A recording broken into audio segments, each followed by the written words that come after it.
안녕하십니까. 파이터치연구원 나정주 원장입니다. 오늘은 부동산 이슈를 좀 다루고자 합니다. 이 부동산 이슈가 계속해서 나오기 때문에 다루지 않을 수 없어서 여러분께 이것을 얘기하고자 합니다. 7월 말에 임대차 2법이 통과되면서 전월세 대란이 이제 발생됐습니다. 그러면서 여러분들 언론 기사를 많이 보셨을 겁니다. 여러 가지 이제 문제들이 발생되죠. 그래서 그 중에서 특히 영끌이라는 현상이 발생되기 시작했습니다. 그러니까 전세 값이 워낙 오르다 보니까 아예 이참에 집을 사자. 그러니까 서울 빼고 서울 주변 또는 경기도에 내가 신용대출을 받아서 영혼까지 끌어다가 이제 돈을 이제 끌어모은다는 얘기죠. 그래서 집을 사자. 이런 지금 현상이 발생되고 있습니다. 그러다 보니까 이 부동산 이슈가 가계대출로 문제가 옮겨 붙었습니다. 이 정부에서는 이제 촛불 정신을 많이 강조하니까 부동산 촛불이 이 가계부채 폭탄을 갖다가 불을 붙였다. 이렇게 얘기할 수가 있습니다. 그러니까 부동산을 하는 이유가 소득 불평등을 완화하겠다는 거 아닙니까? 부의 대물림 이런 거를 완화하겠다. 그러니까 부동산으로 발생된 소득 불평등을 갖다가 완화하겠다. 이런 큰 틀에서 이런 정신으로 했는데 이것이 이 정부에서 얘기하는 정의라면 정의가 되겠죠. 그래서 그 정의를 실현하는 그 촛불 정신으로 이 부동산 정책을 폈는데 이 부동산 정책에 여러 가지 문제가 발생되면서 결과적으로 이게 가계부채 문제로 얼마 붙었다. 이렇게 볼 수가 있습니다. 왜냐하면 이제 주택담보대출을 이제 규제를 했죠. 이제 부동산 규제의 일환으로. 그런데 이 부동산 담보대출을 규제하니까 신용대출이 또 폭발하기 시작했습니다. 그래서 이 신용대출을 이용해서 이 30대들이 영끌을 통해 영끌을 하게 되죠. 그러니까 이제 가계부채는 주택담보대출, 신용대출 이런 걸 다 포함하는 것이니까요.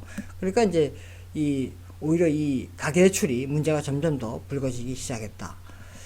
이런 현상을 오늘 한번 자료를 통해서 살펴보면서 몇 가지 논평을 좀 하도록 하겠습니다. 자, 먼저 전세 대란 관련된 현황부터 살펴보도록 하겠습니다. 이제 전세 대란은 이제 전세 가격이 폭등한 것인데 그것을 보기 위해서 전국 아파트 전세 가격 지수를 살펴보도록 하겠습니다. 7월 말에 이제 임대차 2법이 통과되면서 전세단이 일어났는데 그 전인 2020년 5월 달에 보면은 그 지수가 96.7입니다. 그런데 그게 계속 상승하기 시작해서 2020년 10월 달에는 99.8로 크게 점프한 것을 알 수가 있습니다. 그러니까 이 임대차 2법이 통과되면서 이 전세에 대한 이 공급이 줄고 수요는 그대로인 상태에서 공급이 막 줄다 보니까 이 전세 가격이 막 올라가게 되죠. 그러다 보니까 이렇게 전세 가격 지수가 크게 상승한 것으로 나타났습니다. 이렇게 전세 대란이 일어나니까 아예 그냥 아파트를 사버리자. 특히 이런 현상이 이제 30대에서 일어나고 있습니다. 그래서 30대에서 이제 영혼까지 끌어다가 돈을 마련해서 집을 사자. 그것이 이제 영끌인데 그 영끌 현상을 좀 살펴보도록 하겠습니다. 자, 이 자료는 아파트 매매 거래의 30대 비중입니다. 그러니까 전체 연령에서 이 30대가 아파트 매매 거래에서 몇 퍼센트를 차지하는지 그 비중을 보도록 하겠습니다. 자, 빨간색이 이제 지방 것이고 파란색이 이제 수도권입니다. 자, 보시면 6.17 대책이 나오기 전에 보시면 2020년 5월 달에 그 비중이 수도권의 경우에는 23.1%였고 지방에서는 19.7%였는데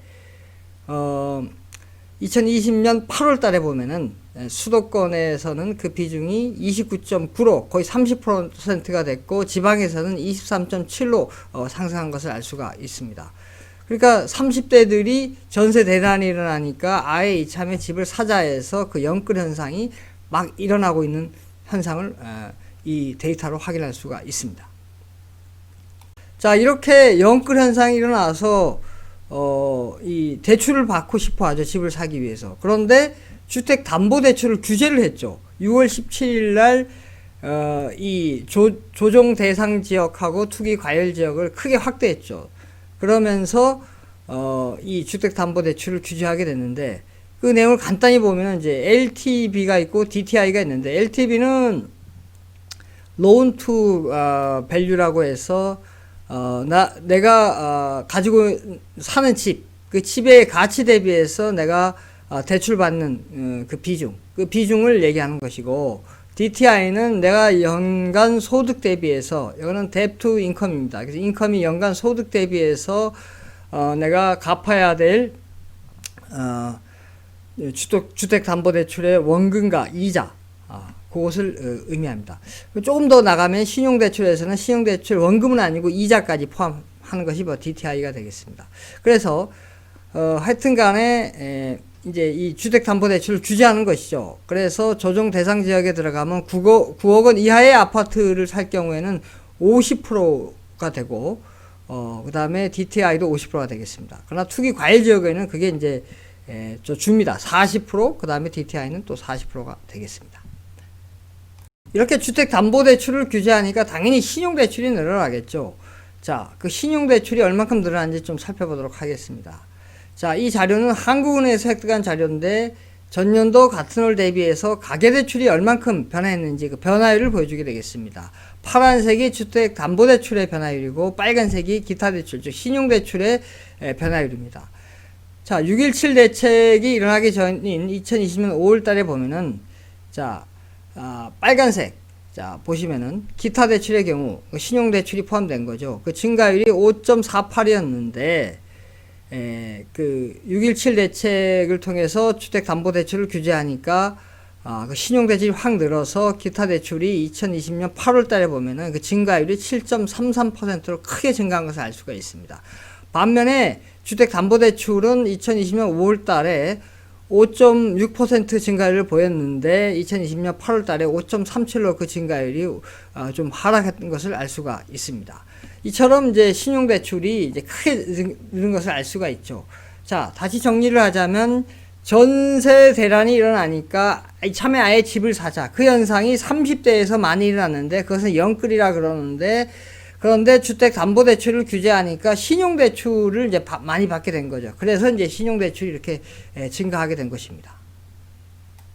저렇게 신용대출이 증가하니까, 신용대출은 이제 가계대출의 일부가 되겠죠. 가계대출은 이제 주택담보대출, 뭐 신용대출, 또 나머지 등등 대출이 되겠죠.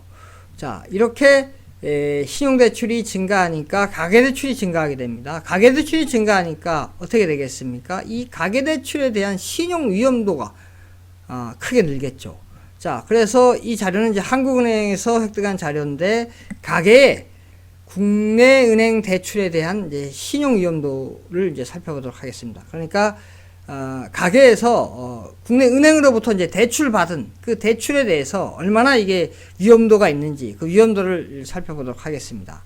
자, 여기서 지수인데 이 지수는 기준값이 0입니다. 그래서 지수값이 이제 0보다 크면은 이제 신용 위험도가 늘어난 거고, 0보다 작으면 신용도가 줄은 건데, 자, 보시면은 2020년 1사분기에는 그 값이 7이었습니다. 그러니까 신용위험이 이제 조금 늘어난 거죠. 그런데 2사분기에는 무려 40%까지 크게 증가합니다. 그러니까 가계대출의 위험도가 2사분기에 엄청나게 늘어났고, 3사분기에도 26, 4사분기는 이제 예측인데 이제 26으로 예상되고 있습니다. 그러니까 1사분기에 대해서 또는 작년에 비해서 이 가계대출에 대한 신용 위험도, 그러니까 가계대출을 이제 못 갚는다, 그런 위험도가 이렇게 크게 늘어난 것을 알 수가 있습니다.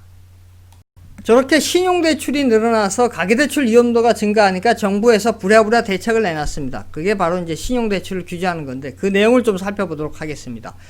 자, 2020년 11월 16일 날 국민일보에 나온 이제 기사 제목인데, 하다하다 영끌도 막나, 무주택자들 신용대출 규제 패닉이라는 제목으로 나왔는데, 그 세부 내용을 보면 정부의 신용대출 규제는 이게 이제 13일날 발표한 겁니다. 오는 11월 30일부터 연소득 8천만 원 이상 고소득자가 신용대출 1억 원을 넘게 받으면 총부채 원리금 상환 비율 DSR이라 그러는데 Debt Service Ratio입니다. 를 40%로 제한하고, 신용대출을 1억 원 넘게 받은 뒤 1년 내 규제 지역에서 집을 사면 대출을 2주 안에 해소한다는 것이 골자입니다. 그러니까 아까 주택담보대출을 6월 17일 날 규제했는데, 그러니까 이제 조정 대상 지역을 넓히고 규제 대상 투기 과일 지역을 이제 넓힌 거죠. 그러면서 이제 주택담보대출을 규제한 거죠. 거기에 이제 DTI라는 게 있었죠. Debt to Income. 그 DTI는 내 연소득 대비해서 주택담보대출의 원금과 이자, 그 다음에 신용대출의 이자만 그 비율을 얘기하는 겁니다. 그러니까 내 연소득에서 그 신용담보대출의 원리금과 주택담보대출의 원리금과 신용대출의 이자, 그 비율을 얘기하는 건데, DSR이라는 거는 이제 그 부채 비율이 더 늘어납니다. 그거는 이제 연소득에다가 주택담보대출 원리금에다가 신용대출의 원리금까지 포함한 겁니다. 그러니까 신용대출이 아까 DTI는 원금은 포함되지 않았죠. 근데 원금이 DSR에 포함됨으로 따라서 신용대출을 규제하겠다는 얘기죠. 그러니까 이 부채 비율이 내 연소득 대비해서 늘어나게 되는 거죠. DSR의 경우.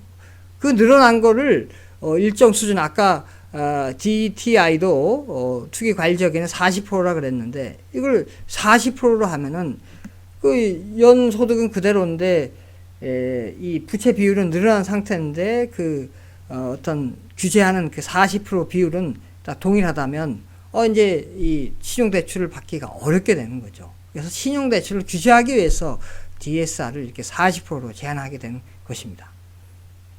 자, 저렇게 정부에서 신용대출을 이제 규제하겠다고 하니까 국내 은행의 이제 대출 태도가 달라지겠죠. 자, 저렇게 DSR을 규제하기 전에 2020년 3, 4분기에는 그 지수값이 9였는데, 이게 이제 지수값이 플러스라는 거는 이제 은행에서, 국내 은행에서 대출을 보다 쉽게 해주는 거죠. 이제 대출을 깐깐하게 안 하고 완화해 주는 겁니다. 그러나 이제 이게 마이너스면 깐깐하게 대출 규제를 강화하겠다는 얘기죠. 자, 보시면은 이제 파란색이 이제 가계 일반 대출, 신용대출을 포함한 것이죠. 여기 이제 3, 4분기에는 지수값이 9였는데 그 값이 4, 4분기에는 지금 예측이지만 마이너스 9로, 그러니까 대출 규제를 강화하겠다는 거죠. 강화하는 것으로 뚝 떨어지게 됩니다. 그리고 이제 주택담보대출의 경우에는 이제 마이너스 18이었는데 3, 4분기에 오히려 4, 4분기에 마이너스 6으로 좀 더 어떻게 보면 강화가 줄게 되는 거죠. 그러니까 약간 좀 완화되는 거죠. 그래서 결론적으로 말씀드리면 여기 정부가 신용대출이 연끌로 인해서 점점 늘어나니까 가계부채 부담이 되니까 이 신용대출을 DSR로 규제했다. 규제하게 되다 보니까 이제 국내 은행에서는 그 대출 어떤 규제를 강화하게 됐다. 이렇게 말씀을 드릴 수가 있습니다. 자, 결론적으로 말씀을 드리면 이 부동산 규제, 즉 임대차 2법, 뭐 이외에도 여러 가지가 있죠. 뭐 아까 저 617 대책 같은 경우에 뭐 주택담보대출을 규제하고 하여튼 여러 가지 대책, 그 중에서 특히 임대차 2법을 7월 말에 통과시킴으로 인해서 전세 대란이 일어났습니다. 전세 대란이 일어나니까 30대에서 영혼까지 끌어다가 대출을 받아갖고 집을 사자, 이런 현상이 일어나고 있습니다. 그러기 위해서 주택담보대출을 규제하니까 신용대출을 늘리게 되는 겁니다. 그러니까 신용대출이 늘어나니까 가계대출이 이제 문제가 된 거죠. 우리나라는 가계대출이 상당히 세계 다른 나라와 비교할 때 대단히 높지 않습니까? 그런 상황에서 이 가계대출이 이제 신용대출로 해서 늘어나게 되니까 정부가 부랴부랴 이제 규제를 하게 됐죠. 그래서 전체적으로 말씀을 드리면 하여튼 이 부동산 규제를 왜 했습니까? 이 부동산을 통한 소득 불평등을 완화하기 위해서. 그러니까 어떻게 보면 이 정부에서 얘기하는 촛불 정신, 정의를 위한다는 그런 부동산 촛불을 갖다가 키니까 그 촛불이 가계부채라는 그 시한폭탄에 불을 붙이게 되는 그런 일을 벌리고 말았습니다. 그래서 하여튼 뭐 정부에서는 다급하게 이제 뭐 DSR, 나의 연간 소득 대비해서 주택담보대출의 원리금과 신용대출의 원리금을 포함한 그 비중을 이제 규제하게 됐는데, 이렇게 규제하면 어떻게 현상이 또 벌어질까요? 그럼 또 제2금융권으로 또 이게 규제를 하지 않는 제2금융권으로 또 이게 불이 붙겠죠. 그러니까 이게 부동산 대출에서도, 부동산 규제에서도 이걸 규제하니까 계속 다른 데 풍선 효과가 나는 것처럼 또 이 가계대출에서도 또 여러 가지를 또 규제하니까 또 다른 풍선 효과가 계속 발생하게 됩니다. 그래서 결국 이 가계대출도 이 폭발 위험에 더 위기가 왔다. 이렇게 말씀을 드릴 수가 있습니다. 예, 오늘은 여기까지 하겠습니다. 구독, 좋아요 부탁드립니다. 감사합니다.